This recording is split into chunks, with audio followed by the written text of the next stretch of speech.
Hello friends, hope you are doing well. আজকের মুখ্য আলোচ্য বিষয়, God is the greatest sinner and there is no liberation or moksha for any soul. অর্থাৎ God হলো সবচেয়ে ত্রুটিপূর্ণ অস্তিত্ব, বা যদি আমরা প্রথাগত প্রচলিত শব্দ ব্যবহার করি তাহলে হচ্ছে সবচেয়ে বৃহৎ পাপী, এবং আত্মার কোনো মুক্তি নেই। প্রথমেই একটি শকিং অর্থাৎ রেভেলেশন অর স্টেটমেন্ট, প্রথমে একটি আশ্চর্যজনক একটি দাবি বা কথা যে গড কি করে সর্ববৃহৎ পাপী হতে পারেন, যখন গডকে আমরা প্রথাগত ধর্ম অনুযায়ী জানি যে গড হচ্ছে সবচেয়ে নিখুঁত জিনিস, এবং সমস্ত ত্রুটি বিচ্যুতি থেকে মানুষের যা কিছু আবেগ বা নেগেটিভ নেতিবাচক জিনিস আছে সমস্ত কিছু থেকে তো তিনি ফ্রি, টোটালি মুক্ত। তাহলে কিভাবে তিনি সর্বোচ্চ গ্রেটেস্ট সিনার অর্থাৎ সর্বোচ্চ পাপী হতে পারেন? এবং আত্মার মুক্তিরই তো কথা বলেন বিভিন্ন শাস্ত্র, অসংখ্য শাস্ত্র আছে এই পৃথিবীতে বা ধর্মগ্রন্থ আছে, এবং এই ধর্মগ্রন্থরা বলেন যে আত্মার মুক্তি কিভাবে অর্থাৎ মোক্ষা বা কৈবল্য, মোক্ষ লাভ বা কৈবল্য কিভাবে সম্ভব তার রাস্তা সেখানে কিন্তু নির্দেশিত থাকে। কিন্তু আমি বলছি একটি শকিং ব্যাপার, অর্থাৎ সারপ্রাইজিং, কোয়াইট সারপ্রাইজিং, এবং সাধারণ মানুষ হয়তো প্রথমেই ভেবে নেবেন যে এই বক্তা হয়তো গডের বিরুদ্ধে বা গডকে তিনি কলুষিত করছেন বা ভিলিফাই করছেন বা ক্রিটিসাইজ করছেন। কিন্তু প্রথমে আমি বলে দিই, আমার ইন্টেনশন, আমার প্রবণতা হচ্ছে এখানে মোটেই তা নয়। এখানে হচ্ছে টোটাল ব্যাপারটি আমরা মনস্তাত্ত্বিক ভাবে দেখব, দার্শনিক ভাবে দেখব, বৈজ্ঞানিক ভাবে দেখব, প্রাকৃতিক ভাবে দেখব এবং ধর্মীয় ভাবে দেখব, এবং এর একটি গঠনমূলক দার্শনিক মনস্তাত্ত্বিক আমরা বৈজ্ঞানিক একটি মূল্যায়ন বিশ্লেষণ করব, এবং সেখান থেকে দেখব যে এই কথাটি কতটা গ্রহণযোগ্য এবং কতটা সত্য আমরা দেখতে পাবো তখনই যখন আমাদের কিন্তু এই বৌদ্ধিক, মনস্তাত্ত্বিক, দার্শনিক এবং প্রাকৃতিক অনুসন্ধান কিন্তু যৌক্তিক হবে। তো দেখা যাক। প্রথমে একটি উদাহরণের কথা বলবো, যে ধরুন যে এই প্রথাগত বিদ্যালয় বা শিক্ষা প্রতিষ্ঠান, সেখানে আমাদের সন্তানরা কেন যায়? একটি উদ্দেশ্যে, যে আমাদের সন্তানরা অর্থাৎ আমাদের যে বেবি যখন থাকে, তখন ইমানুয়েল কান্ট কি বলছেন যে বেবি অবস্থায়, জন লক বলছেন দার্শনিক, যে বেবি অবস্থায় একজন শিশুর মস্তিষ্ক বা ব্রেন বা মন থাকে কিন্তু অলিখিত কাগজের মতো, অর্থাৎ একটি ব্ল্যাঙ্ক শিট, যেখানে কোনো কিছু মেমোরি, স্মৃতি থাকে না। তাহলে আমরা জানি যে আমাদের সন্তানরা বা আমরা যখন সন্তান ছিলাম তখন কিন্তু আমাদের স্মৃতিতে কোনো পূর্ব অভিজ্ঞতা বা ইনফরমেশন বা ডেটা কিছুই ছিল না, টোটালি ছিল ব্ল্যাঙ্ক, অলিখিত একটি হোয়াইট পেপার, সাদা কাগজ। এবং সেহেতু সেই সন্তানটি কি আমরা যদি বলি প্রথাগত শব্দ, সেটি হচ্ছে কি নিরক্ষর, অর্থাৎ ইলিটারেট, অর্থাৎ তার অক্ষর জ্ঞানের কিন্তু পরিচিতি নাই। দ্বিতীয়, তিনি সেই সন্তান হচ্ছে অশিক্ষিত, অর্থাৎ আনএডুকেটেড। আর একটি কি ইগনোরেন্ট, অর্থাৎ অজ্ঞ, অশিক্ষিত এবং অজ্ঞ। যেহেতু সন্তান অজ্ঞ, অশিক্ষিত এবং নিরক্ষর, সেহেতু তার জন্য আমরা কি করেছি, আমরা এই সমাজে, এই সভ্যতায় শিক্ষা প্রতিষ্ঠানের জন্ম দিয়েছি, এবং সেই শিক্ষা প্রতিষ্ঠানে একবারে রুট থেকে, শেকড় থেকে আমরা শুরু করি। ধরেন বিজে বা KG1 কিশলয়, যেমন এখন আধুনিক সংস্করণ হয়েছে ধরুন শিক্ষা প্রতিষ্ঠানের। তো কিসের জন্য পাঠাচ্ছি? জ্ঞান আরোহণের জন্য এবং শিখতে, আর কি পারফেকশনের জন্য, অর্থাৎ নিজেকে সে নিখুঁত করবে, বিকশিত করবে, এবং পরবর্তীকালে সে নিজের বিকাশের মধ্য দিয়ে, নিজের পরিপূর্ণতার মধ্য দিয়ে সে সমাজকে সার্বিকভাবে সুন্দর, প্রগতিশীল এবং পরিপূর্ণ করবে।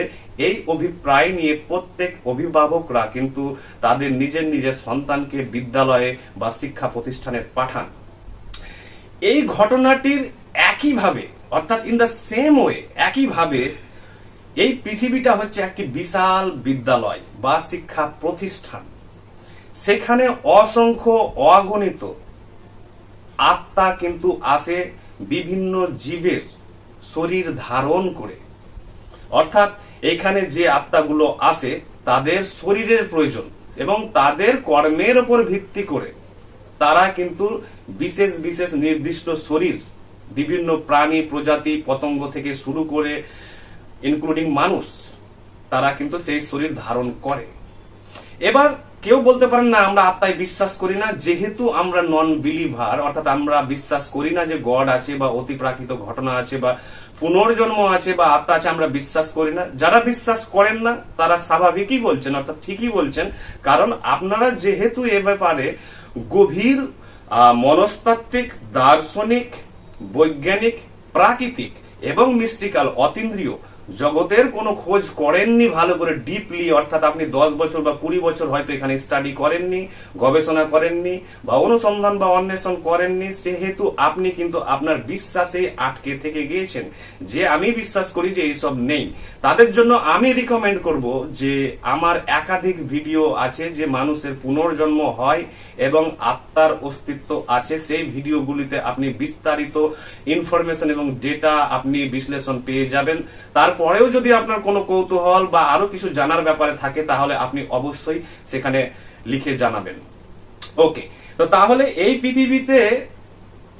পৃথিবীটা হচ্ছে একটি বিদ্যালয়, সেই প্রথাগত বিদ্যালয়ের মতো, স্কুলের মতো, শিক্ষা প্রতিষ্ঠানের মতো।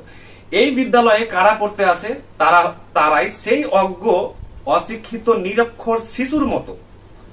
অশিক্ষিত যেগুলো আত্মা আছে, অজ্ঞ আত্মা আছে, এবং যারা সম্পূর্ণ এই জগতে নতুন একজন নিষ্পাপ সরল শিশুর মতো।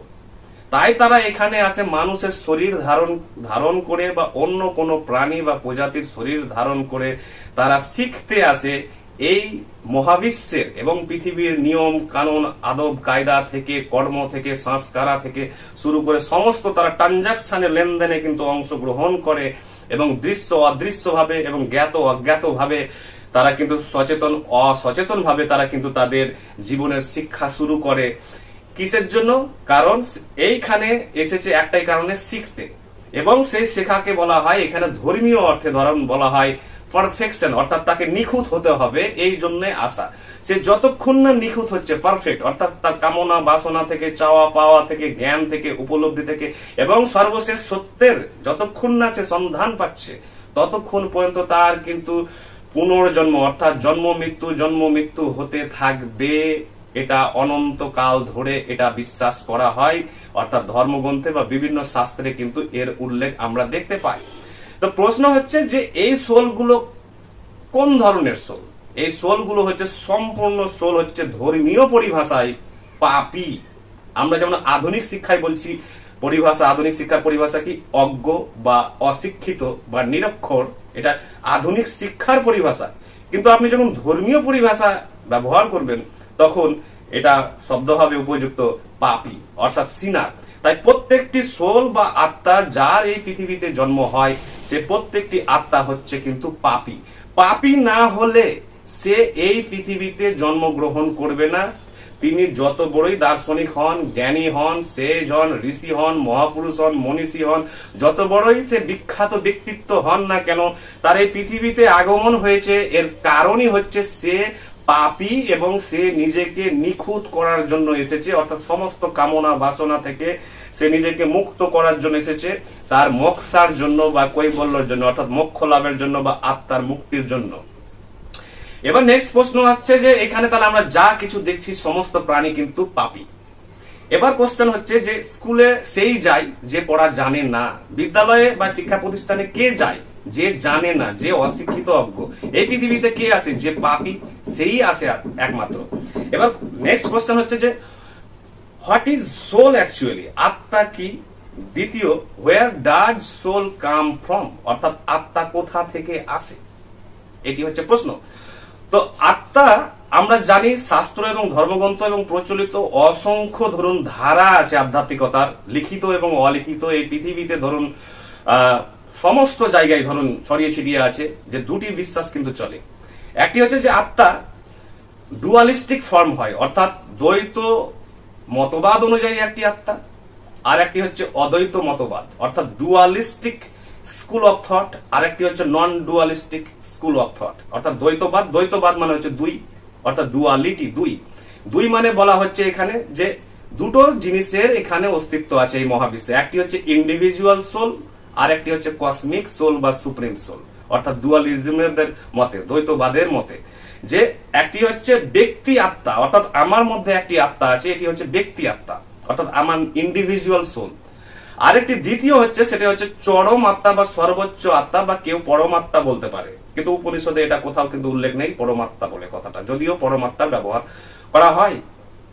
তাহলে এই পরমাত্মা হচ্ছে কসমিক সোল, অর্থাৎ যাকে আমরা ধর্মীয় পরিভাষায় বলি গড, বা বিভিন্ন ঈশ্বর বা ভগবান নাম দেওয়া থাকে, বিভিন্ন জন বিভিন্ন নাম দিতে পারে। তো ধর্মীয় পরিভাষায় বলা হয় গড বা ঈশ্বর। দার্শনিক পরিভাষায় আমি বলেছিলাম এর আগে নন বিং বলা হয়, অর্থাৎ অজড় সত্তা, বা কোন জিনিসের যে ফান্ডামেন্টাল বা এলিমেন্টাল মৌলিক সত্তা, বা ইমম্যাটেরিয়াল এসেন্স আমরা যাকে বলি, বা নাও মেনন ইমানুয়েল কান্টের পরিভাষায়, বা এ থিং ইন ইটসেলফ, অর্থাৎ কোন বস্তু বা যে কোনো এই মহাবিশ্বের জিনিস আছে তার একটি কিন্তু সূক্ষ্ম সত্তা আছে, যে সত্তাই কিন্তু চালিকা শক্তি সমস্ত বস্তুর বাহ্যিক কার্যাবলীর জন্য। তো এইটিকে নাম দেওয়া যেতে পারে বিভিন্ন ভাবে। ধর্মীয় পরিভাষায় গড বলছে, দার্শনিক পরিভাষায় বলছে সত্তা বলছে, এবং বিজ্ঞানের পরিভাষায় একে বলা হচ্ছে ইউনিফাইড ফিল্ড থিওরি, যেটি আগের ভিডিওতে আমি বলেছিলাম। এবার কথা হচ্ছে যে এই সোল যদি পাপী হয়, যদি সে পারফেকশনের জন্য এসে থাকে, জ্ঞান লাভের জন্য